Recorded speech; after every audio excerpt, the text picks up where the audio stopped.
So in the last video, I introduced this analog convolution engine. The weakness of that demonstration was the use of electric guitar signals as an input signal to be convoluted against a known kernel that I was showing on the scope screen. The issue with this is that the guitar signal is not naturally that rich in harmonics, and so it's not a good substitute for vocal carrier. The vocoding effect is fairly subtle in that case. So in order to highlight what's going on a little bit more, I decided to substitute the guitar input signal for just pulses supplied to that input from a function generator. So let's take a listen to that. So you can hear a little bit of the carrier feeding through, and we'll see what happens when I add some vowels onto this.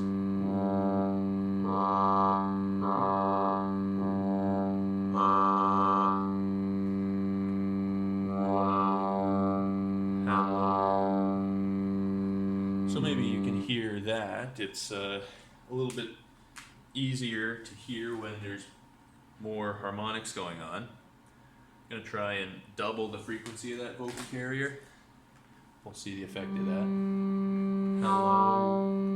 Is this a bit more intelligible? So yeah, you get the idea. Just thought that that's a little bit more clear than the demo I did before.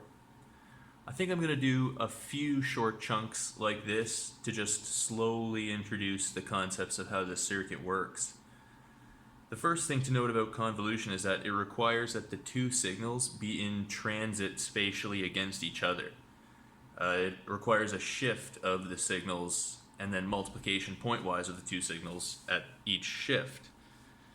So in order to do that, I have a serial shift register implemented in analog, so that's a tapped delay line.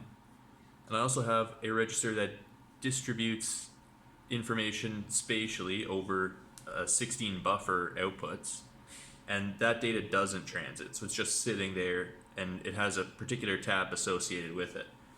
So those two signals actually shift against each other.